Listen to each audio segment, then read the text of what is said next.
Line's good. Never on. Whoa. Hard. Hardly. Come on, Brent. Line's good. Got real close. I hear high, right? Try and hit 2/3. Have they saved it for her? Yes, they have. Ooh, welcome to Game of Stones, everybody. I am Sean Graham, Scott alongside, as always. Hello, Scott. Good morning, Sean. Rare morning recording. It is a very rare morning recording. You just woke up. How you feeling today? Are you one who can just hop out of bed and really get going with the day? We'll see. I think I am. Yeah. Well, I used to work shifts, so you'd have to wake up and go. And when I lived in residence, I was a residence advisor. Sometimes people would knock on your door and say, "Oh, my friend has passed out. I need your help." And you just have to go and be ready to go. So yeah, I think so. Yeah. Although I remember one time, Scott, I went to visit you in UBC when you were a residence advisor or whatever you were called. And there was a fire alarm and you slept through it. And I had to go and shake you awake to let you know that the fire alarm was going off. I did sleep through a fire alarm once or twice, but that happens. Yeah. If it was a real fire, you'd feel it eventually. Yeah. I was on the first floor. It's fine. Yeah, there you go. So the reason we are recording in the morning is that we have a special guest who will be speaking to us at night. For him, it is Jason Chang, the skip of Team Hong Kong, who's over in Almaty, Kazakhstan, getting set for the 2021 Pacific Asia Curling Championship. Scott, this is the final edition of the Pacific Asia Curling Championship, as it will be shifting to the Pan-Continental Championship, where the Pacific Asia region and the Americas region will be combined into a single event as we move into the next quadrennial. So the 2021 edition is the last one.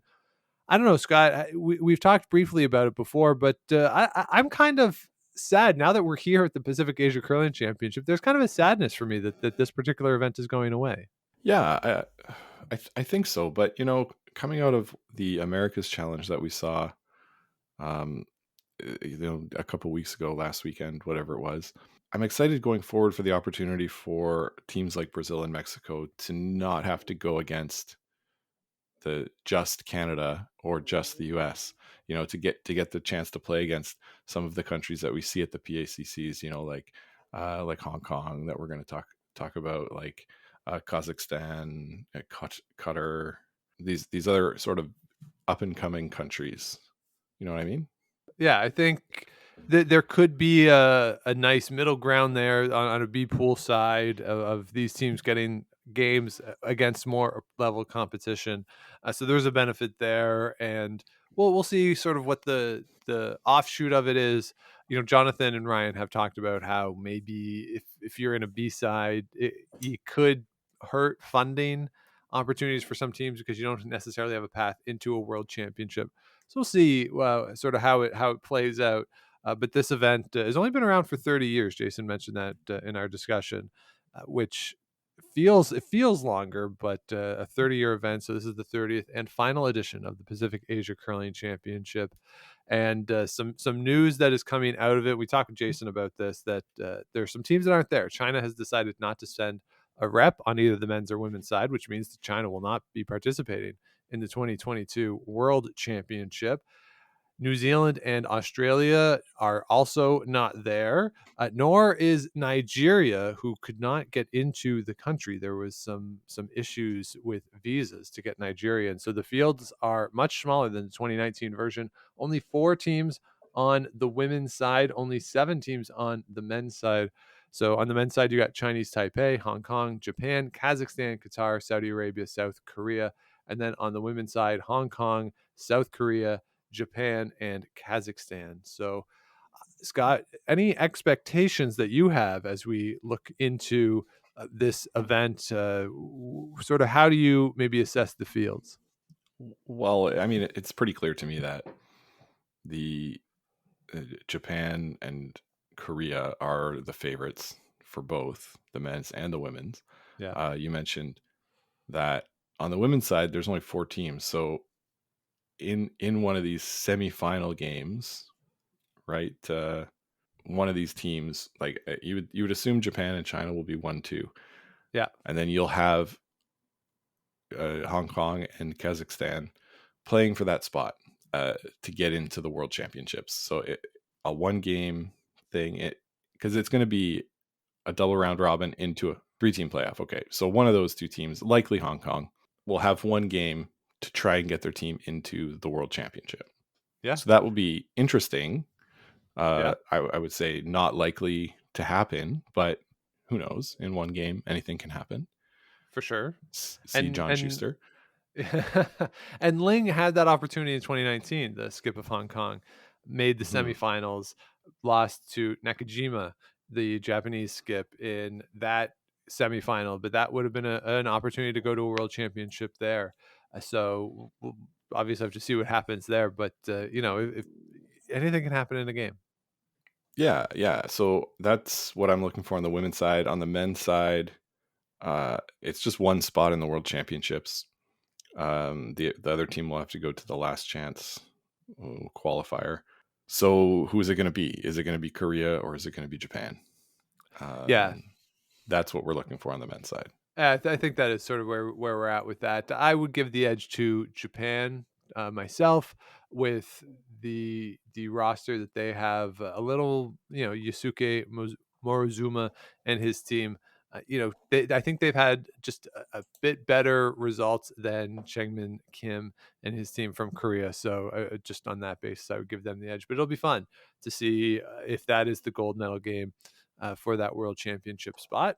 Be fun to see. So, Scott, I had the chance to speak with Jason. Morning time here, evening time over in Almaty, Kazakhstan. We talked right after the opening ceremonies and banquet, and the team had the opportunity to practice. So he was very nice to join us from the hotel. So, Scott, let's get right into my chat with the great Jason Chang. Bit of a different looking field this year. As you know, as you mentioned, China has opted out of this Pacific Championships. Not exactly sure what was the main reason behind that, but there could have been a few. The team might have been just focusing on their Olympic training. I know there might be some quarantine restrictions traveling in and out of China that may have played a factor as well this year. The World Championships, you do not collect Olympic qualifying points for your nation, so missing this World Championships would not affect Olympic qualification for the next cycle. We know New Zealand and Australia won't be there, and they're usually pretty stiff competition for Hong Kong, kind of in that middle of the pack, battling traditionally for that 4th playoff spot. And so with their absence, it maybe opens up an opportunity for some of the other participants like ourselves, like Kazakhstan, like Qatar, like Saudi Arabia, to maybe sneak into the playoffs, especially without China there. There is really 2 open playoff spots on the men's side. And on the women's side, they've only got a 4-team field. They're using a 3-game playoff now with the loss of Nigeria from the field because they couldn't get visas to travel here, unfortunately. So again, maybe opening up an opportunity for a medal for Kazakhstan or Hong Kong on the women's side. Yeah, well, we should mention Nigeria. They were unable to travel to Kazakhstan, and I don't know if it's have you heard anything? Is there anything amongst the players there about maybe not the specifics of it, because obviously the process in which you get into Kazakhstan, it's certainly not something that and why they would have been denied their visas would have been you'd be privy to. But what is the sense amongst the players that you're getting of just them not being there? And everyone really seems to like people like Harold. Everyone seems to love him. So him not being there, just what is the sense amongst the players about that situation? Well, just in general, we're a little bit disappointed that we couldn't have a bigger field, especially since this is the last Pacific Asia Championships. As you already know and have talked on your podcast, the Pacifics and the Americas zone are kind of combining for one pan-continental championship starting next year. So this is the 30th anniversary of the Pacific Asia Championships, and it will also be the last one. So it's quite unfortunate that we don't have the entire Pacific Asia family at this competition. And you mentioned Nigeria, they're super spirited. Their program is still really young relative to even Hong Kong and Kazakhstan's programs. But, the whole Pacific Asia family was always really closely knit. And part of the reason behind that is because we aren't a big enough zone like Europe to have multiple divisions, right? We all still play against each other. We know each other very well. So it is sad to not see New Zealand, Nigeria, and Australia there this year. Mhm. All right, well let's talk about your team, Team Hong Kong. So obviously you are the skip, but let's go through the roster a little bit. So you got Justin Chen at third, Woody Chang at second, and Harry Yu playing the lead. How well do you guys work together? What are the strengths of each of them, and just how do you stack up? And how have you guys been playing heading into this championship? Well, one of the difficult things with the Hong Kong team over the past 2 years, I guess, is we haven't been able to play together as the four of us. For various reasons, mostly COVID-related reasons, our lineup did change a little bit from the 2019 Pacifics on the men's side. The ladies' team did stay together, but again, because we have both players from Hong Kong who live in Hong Kong, as well as players who are living outside of Hong Kong, specifically in Canada, it's 2 and 2 on each side, the women's and the men's, and we haven't been able to play together this year until we just arrived today for practice. That's going to be the biggest challenge, right? On the men's side, I've played with Justin the last couple of Pacific Championships. We play together in Toronto a bit as well, so I know Justin very well, and how he delivers his strengths and weaknesses I know very well. Woody, he was with our Pacific Asia team in Shenzhen in 2019, but other than that tournament, we haven't had a lot of chance to play together, although we do try to help each other in terms of his preparation and practice. He sends videos to us, and we give him things to work on, etc. Harry, a little bit more of a different story. He's on the junior team. Same with Woody as well. They're both in juniors, so this is the first time Harry is playing in a men's event. We haven't played at all with Harry. Justin and Woody have when they were playing juniors in the past, but I haven't played with Harry, so this is the first time for me watching Harry throw during practice. So there'll be things to work on. I know Harry and Woody haven't had a lot of practice this season because they're studying outside of Hong Kong. Harry's in the UK, Woody's in Germany. So for them, they haven't had a lot of chance to practice since the summer when they were actually in Hong Kong doing the regular practice at Glacier Festival Walk where we curl. And how long do you think it'll take you, having not played ever with Harry and only the one time with Woody, to get the ice right for them, to get a real sense of what their releases are, and are they consistent enough players that, I mean, certainly at my level, when we talk about ice, and I always kind of chuckle because I'm pretty sure I don't throw the rock the same way twice in a game. So, Neither do just I. right. So for them, like, and for you as the skip trying to ice for them, what's the biggest challenge there? Yeah, and hopefully what you're seeing in terms of inconsistency is as consistent as possible of an inconsistency.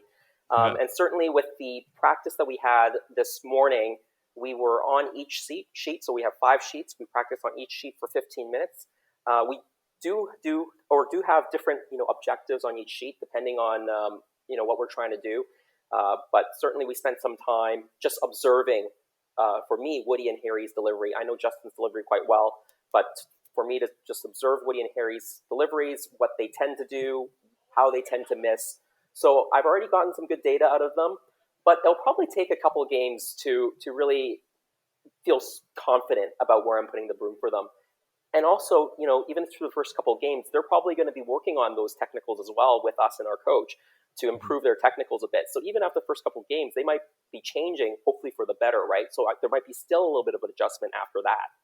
Yeah.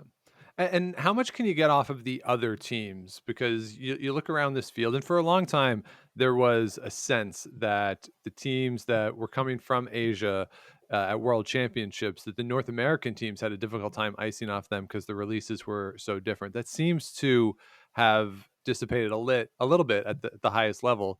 But say when you're playing Japan, can you ice yourself off of what Morozumi is doing? Or did you have to kind of disregard their ice, recognizing that they may throw a little differently from you? Yeah, I would say their ice is reliable for what they do, and they're very consistent, and we do have to make an adjustment. I think typically the teams like Morozumi from Japan, like Kim from Korea, they tend to throw with a much more, let's say, positive release. And so their rocks tend to run straighter for longer. And typically we'll see them take less ice than we would. We haven't seen Morozumi for a few years at Pacifics, but we have played, Yuta Matsumura in the last couple of Pacifics, and he would typically take about half a foot less ice than us on a draw. Wow. Because of their release. So we definitely can look at them in terms of where they're putting the broom, and they throw super accurately, but we do still need to make an adjustment for our own throws, and even between our own players. Yeah, because like as you say, Harry, Woody, Justin, and yourself would all throw somewhat differently, and certainly I would expect, Woody and Harry being younger players and having come through a more modern coaching potentially, would have a different release. And but again, for someone like Harry, first time at the men's level, the arena ice, potentially more curl, it's going to be a really big learning experience for him and you. It'll be fun to see as the results come in, and hopefully good results over the course of the week. Hopefully good results. And like you mentioned, you're right, with Harry having a little bit less experience playing with arena conditions, with WCF type ice conditions and rocks. One of the observations early in practice was he needed a little bit more rotation. It wasn't bad. It was kind of on the lower end, and we like to just get him to give it a little bit more rotation so it's closer to mine and Justin's release. Yeah, if you're used to that, like club level, like recreational level ice, straight ice, throwing a lot of rotation, it's hard to get used to, and it's more moving parts too, right? It's throwing the more rotation, being more positive. So you have to. It's even that much more important to be consistent because you have that extra movement. Where the more movement you have, the more you can change what you're doing shot to shot, and that just takes reps more than anything else. Yeah, absolutely. Yeah. So let's go through the men's side of the field a little bit. We won't necessarily go team by team, but as the way I look at this field, and please correct me if I'm wrong, I would at the start of the week looking at this say Korea, Japan, I'll kind of book them in for two of the semifinal spots, and that leaves yourselves, Chinese Taipei, Kazakhstan, Qatar, and Saudi Arabia competing for the other two spots. Is that kind of how you might assess this going in if you were looking at it from afar? Obviously, you want to beat those teams, of course, but is that kind of a fair assessment as we head into the week? Yeah, you're absolutely right. For us, we're looking at there's two top teams, Japan and Korea. Morozumi, he skipped the last Japanese team that went to the Olympics. Chang, he skipped the last team that went to the Olympics with a different lineup this time. So they're definitely at the top of the heap. We've certainly, over the years, had some competitive games against China, Japan, and Korea. We've never come out with a victory. More often than not, we're defeated quite handily, but we have played well enough to be competitive down the stretch, just not quite consistent enough compared to those teams. And then you're right. Then there's the rest of the field, right? Us, Taipei, Kazakhstan, Qatar, and Saudi Arabia trying to battle for the third and fourth playoff spot. And so our goal for sure is to try to sneak into one of those playoff spots. Is there any sense of world championship? Are you thinking of that? There are two spots available on the men's side and on the women's side for world championships. Is that something going into the week that you consider a goal, or are we thinking playoffs? We're definitely just thinking about playoffs. Just a correction there. On the men's side, we only have one guaranteed world championship spot this year. Right. Someone has to go to the qualifier, right? That's correct. And the second and third place will need to go to the qualifier. The reason we don't have two spots like the women is because the current world championship system, which is changing for next year when the Pancontinental comes in, but the current world championship system is the lowest ranked zone at the previous worlds loses one of the guaranteed spots. So in last year's worlds in the bubble, I believe it was China or Korea who finished last. You can correct me which one it is, but because our zone finished last on men's, we lost one of our two guaranteed spots. So only the winner between of this specifics on the men's side will go directly to the Worlds, and then the other medalists, second and third place, will go to the World Qualification event. On the women's side, you're absolutely right. Two of the teams are going to make it to the World Championships directly, and then the other two will make it to the World Qualification event. Is that then part of your focus? Is World Championship a consideration for this season for you guys? If there were two spots available, you might think there was an outside chance to win a semifinal, a one-game semifinal, and finish in the top two. to have to win the whole championship, you're basically you'd have to beat both Morozumi and Korea. That's what one would think, back to back in a semifinal and final to win the championship and make it to the World. So definitely, it's a big long shot for sure. On the women's side, maybe there's a chance, right? You just have to win the one semifinal game to make it to the World Championship. So an upset, you never know, it could happen. Yeah, and we should note too that in 2019, Ling and Team Hong Kong did make the playoffs in that event, ultimately losing the bronze medal game. But they have experience; they've made it to the playoffs. And I'll just put a button on the World Championship. 3 teams finished 2-11, tied for the final spot. That was the Netherlands, Korea, and China back in the spring, and they all split against each other. So on the last stone draw, it was China who finished last. Right. On that. So that does lose the second guaranteed spot for the Pacific Asia region at this year's World Championship, and 2 teams will go. Would you guys go to the last chance qualifier for the Worlds? Because that is an event that in the past some teams have opted out of. Some federations have decided not to send teams. Is that something that you've talked about? We talked about it loosely, but I believe that if we were to qualify, we would try to make that trip. And Okay. I believe it's being held in Finland this year. Yeah. All right. I like that. That's good to hear. Sometimes those Olympic year events are harder to go to. So let's take a quick look at the women's side with only 4 teams there. Ling. Ling's local to us here in Ottawa. I've played against Ling. I've had the pleasure of having her beat the hell out of me on a curling sheet before. But what is the expectation that for the Hong Kong women's side, and where do you think Ling stacks up with this particular field? Yeah, so with the loss of Nigeria on both the men's and the women's side is now down from 5 teams to 4 teams. And consequently, they changed the playoff system. Normally, the playoff system would be 1 versus 4, 2 versus 3 in a semifinal, and then a bronze medal game and a gold medal game. Because there's only 4 teams, they play a double round robin. First place will get a bye into the final. Second and third place will play in a semifinal. Obviously, the loser will get the bronze medal, and then the winner of that game plays against the top seed for the gold medal. So for Ling, they've made the playoffs the last couple of Pacifics. So I'm sure they're hoping that without China being in the field, they can be in that semifinal game and snag a medal this year. It's certainly very doable for them. Kazakhstan is a very tough team. They have a bunch of players on both the men's and women's side. I certainly recognize some of these players are returning players for sure. And Hong Kong Kazakhstan games historically have been very close. So it could go either way. Yeah, and certainly we are rooting for Ling and Team Hong Kong here.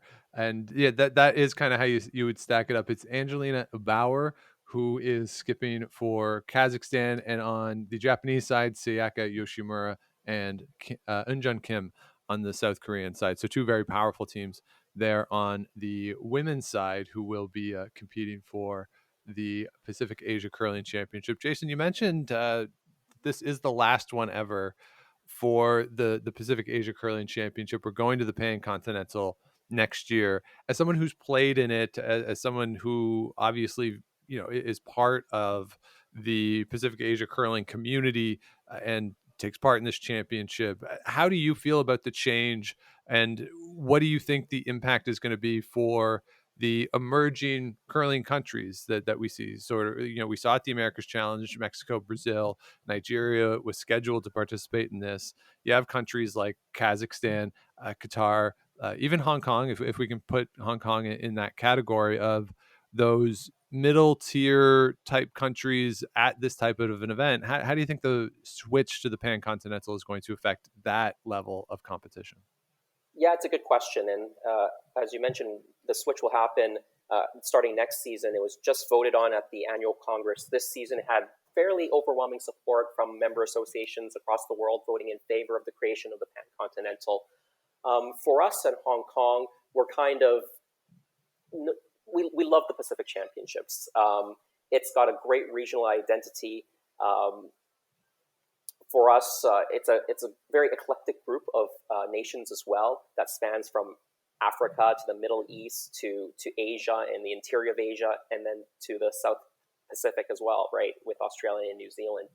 So it's a really fun event in that way. And we also, for Hong Kong's own marketing purposes, the Pacific Asia's has a bit of a ring or cachet to it. If you say Pacific Asia Championships locally in Hong Kong, people understand that means a big deal, right? Because there's Pacific Championships or Asia Championships in many, many sports. But I'm not sure if there's a pan-continental championship in many sports. So maybe the communication with our local media and the local fans in Hong Kong and just the local people in general we need to find a way to communicate how important this new competition is, and we think that it might be a little bit more difficult to communicate than this current Asia Championships. That being said, it is very exciting to grow the competition. It's going to change to more like the European Championships, where there's multiple divisions. So the start will have an A division and a B division. I think one of the biggest challenges is for the teams kind of in the middle tier, especially on the men's side, because there are more men's nations competing right now. You're going to actually have a lot of pretty strong middle tier men's teams that will be in the B division, with only 8 teams in the A division. 5 will be occupied by Japan, China, Korea, Canada, USA. There's really only 3 spots left for that middle tier to be in the A division. And I think you have more than 3 middle tier nations especially on the men's side. So you'll have some nations kind of on the outside looking in, playing on the B division, trying to grind their way into that A division. And it might not be that easy, because there'll be a few of those teams in that B division vying for one spot to move up into the A division for the following year. Yeah, and Jonathan and Ryan have talked about this on Rocks Across the Pond a little bit, about what that potentially could mean for funding for some countries, that if you don't have necessarily a path to a world championship in a given season, that maybe that could impact funding or even the desire for some teams to go to that B event. It seems to have worked pretty well in the Euros. This is basically the recreating a Euro model for the Americas and the Pac. So we'll see if it works. I don't know. I mean, I wonder if Canada will pay attention to it. If I don't know if TSN will show it next year or if it'll be streamed or whatever. But if Canada's participation will make a difference in this country, and if by extension it allows or gives more exposure in Canada to teams like yours that could potentially help with sponsorship, like that's I think the great unknown in this, and whether or not there could be financial opportunities, because there are a lot of expats who come and train in Canada, if not live in Canada, who play in these events. So who knows what'll happen. But I think you're right with maybe the loss of identity associated with the event, and it goes from something that could be meaningful to just a world qualifier essentially, and there will have to be some branding associated with it. So we'll see how that works out. Now, I do want to ask you really quick, but we saw I noticed in the Olympics that Hong Kong athletes were identified on their uniforms as Hong Kong and then China as well. Has the political situation in Hong Kong affected your relationship at all with the federation, or has there been any significant changes going along on the curling side associated with what we've seen out of Hong Kong in the last couple of years? Yeah, I don't think a lot has changed that affects the athletes. We're athletes, and we're there to try to compete and represent our nation, in our case, our home of Hong Kong, the best that we can. For those who don't know, Hong Kong, after the handover from Britain back to Hong Kong, is a territory of China. So, and for historical reasons, we have always had our own Olympic committee. I think just like some other places that maybe the U.S. is, U.S. Virgin Islands, for instance, I think, or other places like that might have their own Olympic committee and can send their own Olympic team. So we're kind of in that kind of situation as well. Certainly, we're very proud to be playing for Hong Kong. I was born there. I moved to Canada quite young. Ling was born there as well, moved to Canada quite young. And then, of course, we have our Hong Kong players who are born and still live in Hong Kong, or who might be away for school right now, but intend to be back in Hong Kong soon. So for us, it hasn't affected a lot. The only challenge, of course, is, COVID's been the bigger challenge, right, for us in terms of training and practice. Yeah. And yeah, it's nice that this event is happening. We certainly missed it last year, so we'll get you out of here on what would a good week for you look like if we were to be talking to you 9 days from now. What and you had a good week as you sit here now before the event starts. What does that look like for you? Yeah, we didn't want to. With our lineup being new, and with some of the other teams also coming in with new lineups, it's hard to size up the field exactly. We don't even know exactly where we stack up, right, amongst our own play, since we haven't been playing much together. But a great week would be 4-2 in the round robin. That's basically losing your game against Japan and Korea and winning the other 4 games. That'd be a great week. Our team goal is to be 3-3. We think 3-3 at least gets you. Even though there aren't any tiebreaker games, we think that will be at least a tie in terms of the record for one of the playoff spots, and then hopefully you would be on the positive side of the tiebreaker. So as a team goal, we'd like to be 3-3, 4-2. Would be great. That's kind of the goals that we set for ourselves. But it's very easy in this kind of field to be 2-4 or even 1-5. We just don't know how everybody else is stacked up in terms of their preparation and ours. Well, Jason, we really appreciate you taking the time as you continue to adjust to the time zone and get set for this event to talk to us. All the best this week. We'll be watching along, keeping track. So play well, and we look forward to seeing how it goes for you and the rest of the team. Yeah, Sean, thanks very much. Always enjoy your podcast. And if there are viewers watching or wanting to tune in, I believe Sheet C all week will be streamed on the Kazakhstan Curling YouTube channel. So you can just search for Kazakhstan Curling. All the games on Sheet C will be streamed. I'm not sure the quality of the streaming or what sort of camera setup they're going to have, but that's what I'm told. Sheet C, every single game, and you might be able to even see some of the action from the adjacent sheets. So B and D might be in the camera angle as well. Awesome. And yeah, we will link to that in the show notes to check below. So you can keep up to date on all things Pacific Asia Curling Championship 2021. So Jason Chang, Skip of Team Hong Kong, thanks so much. Good luck this week. Thanks very much, Sean. All right. And there you have it. My discussion with Jason Chang. And again, I really thank him for joining us before he goes to bed over there in Kazakhstan. Scott, always fun to talk to Jason. And I'm rooting for them. I'm not going to pretend to be unbiased in this. I want them to do well this week. Of course, yeah. Jason's always great to talk to. He's got really good perspective on the game internationally. So yeah, and a nice guy. So of course we'd want to root for them and their team. Yeah, and so Jason mentioned the ways to stream, and as I said, check the show notes for links. We'll put those down there. And if you're curious, because I don't think we've mentioned this, 10-hour time difference for Eastern time here in North America to Kazakhstan right now. Although we're recording this before the time change on Sunday, and I have no idea if Kazakhstan does daylight saving time or not. Yeah, I'm not sure. And I know Europe's changed last week. So yeah, so it could be a 9 or 10-hour difference. It's a big difference, whatever it is, between here and Kazakhstan. But you should be able to see evening draws in the morning here, and if you stay up late, you might be able to see morning draws there. Afternoon draws there would be pretty early here. So whatever your local time zone you're in. But that's kind of the situation. You're looking at 9 or 10 hours, depending on whether or not there's a time change in Kazakhstan this week. It's less than when it's 12 hours in Beijing and what we'll see at the Olympics, but somehow easier. I don't know. Like, what do you like on a time change, Scott? If it's going to be for these events that are in the Pacific Asia region, what's the ideal time difference for you? Honestly, it might be the 12-hour where everything's just, you're going to get a game at 7 a.m. and a game at 7 p.m.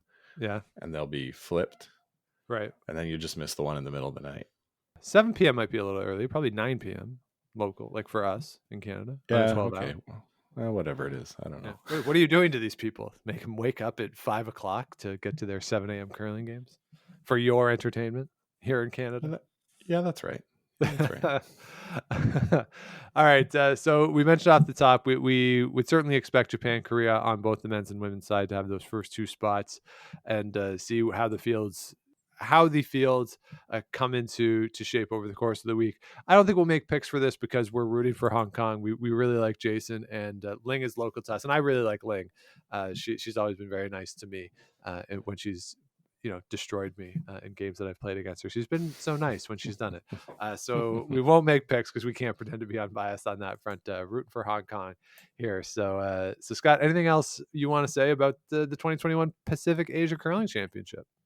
No, just looking forward to getting to watch some of it on the streams, and yeah, like you said, the last one. So we'll really soak it all in and try to remember, I guess, this event, given that it's historically the last. Absolutely. Wow. Very well said. So that'll do it for this week. Thank you, everybody, for listening. If you have not yet, please do subscribe to the show wherever you get your podcast. Do likes, ratings, comments, all that good stuff to help us grow the show, help other people find us. And it's always exciting to see the numbers as they come in, especially as we come into the curling season itself. So do spread the word if you enjoy the show. And of course, do let us know what you want to hear on the show, Game of Stones podcast at gmail.com, or you can reach out on social media at Game of Stones Pod on Instagram and Twitter. And do head on over to gameofstonespod.com for all of our past episodes, a couple blog posts, and of course, the merch. Scott, the merch has been moving lately. Yeah, definitely. And of course, all the proceeds from the merch, the t-shirts, all the proceeds, plus our matching going to Food Banks Canada, and the other items up there, the proceeds and matching going to the Sandra Schmerler Foundation. So do check out the shop on GameOfStonesPod.com. So that'll do it for this week. Scott, we've gotten up, done a podcast. What's your plan for the rest of the day now? Usually it's evening time, but now you have the whole day ahead of you. I do, Sean. I do. I'm gonna take care of some things around the house. Clean the barbecue. Take some things off the porch. For the winter time. I'm going to a baby shower. A baby shower. Wow. Yeah, look out. We'll see how that goes. Yeah. Well, enjoy yourself, Scott. That should be very entertaining, hopefully, and hopefully all is well in the baby shower. What gift did you get? Stuffed cloud. Oh. Because I'm a meteorologist. Okay. Very nice. It's a lovely gift. Everyone loves stuffed clouds. Well, Sean was on the registry, so if, okay. Like everyone looks back fondly on when they were a kid, their beloved stuffed cloud. Yeah. Well, first time for everything. There you go. Well, enjoy yourself, Scott. Everyone, enjoy the Pacific Asia Curling Championships. We'll be back with you again next week. But until then, keep those brooms on the ice and don't dump that intern. Make the final.